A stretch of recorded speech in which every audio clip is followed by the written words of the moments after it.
US military has said that it would begin a blockade of all Iranian ports hours after collapse of talks. Well, this comes as Iranian Foreign Minister Abbas Araghchi said that Tehran was just inches away from a deal with Washington in Islamabad.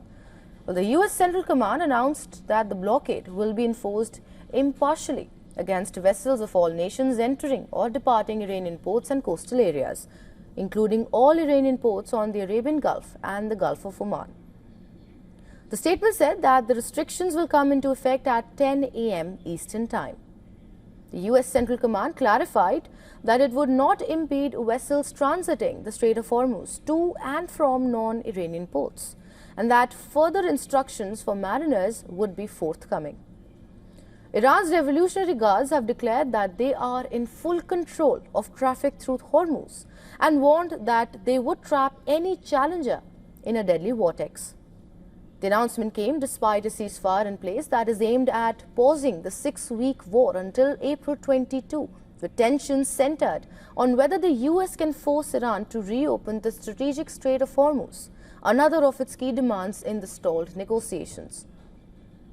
Washington has put the onus of failed talks on Islamic Republic's refusal to abandon its nuclear ambitions.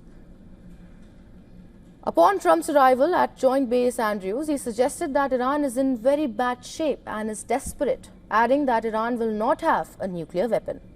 A US official said Iran had rejected Washington's call for an end to all uranium enrichment, the dismantling of all major enrichment facilities, and the transfer of highly enriched uranium. I think Iran is in very bad shape. I think they're very desperate.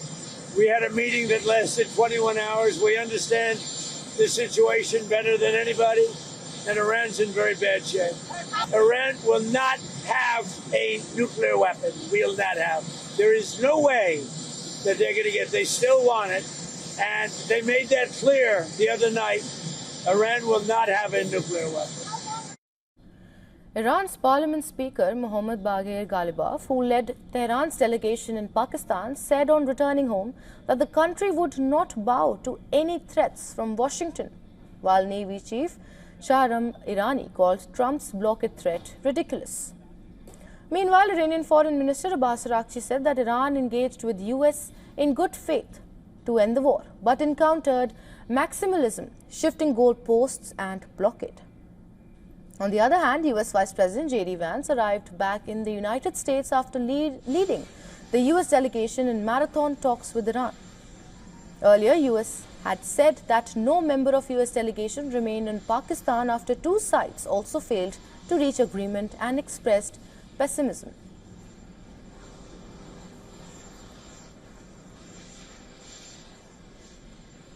To discuss more on the fragile Iran-US ceasefire and latest developments on conflict, we were earlier joined by Dov Zakim from Washington, D.C. He's former Undersecretary of Defense in George W. Bush administration and currently Senior Advisor at Center for Strategic and International Studies. Listen into what he had to say. Well, I don't know if it's an escalation or not. I mean, the fact of the matter is that the Iranians have been taking a beating. This is just another form of that beating, quite frankly.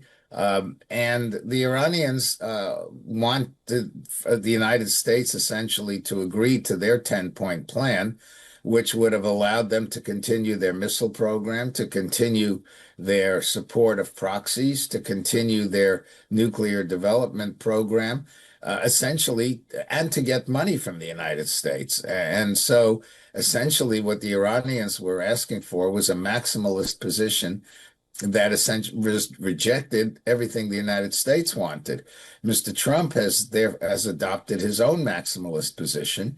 And so you have a good reason why after 21 hours, Mr. Vance was not able to get very far. I know the Iranians are saying they were close, but it's hard to see that both sides were close if nothing that the United States wanted was going to be agreed to. And so at the end of the day, yes, it's possible the blockade could go on for some time. I have my doubts about that. It just seems to me that Iran, having been hit as hard as it's been hit, will now suffer even more damage, economic damage, and who knows what else the United States is going to do. Mr. Trump has the ability to surprise people from one day to the next. If I were in Tehran, I would think very, very strongly about sitting down again with Washington and being much more flexible than they've been. They seem to be under an illusion, quite honestly, that Washington will give way. Perhaps they think this is what they got out of Mr. Obama or Mr. Biden or whoever. Trump's a very different character, and the last thing he wants to be seen as a loser. It's the worst word in his vocabulary. And if he does not get most of what he wants, he will be seen as a loser, and he simply will not agree to that.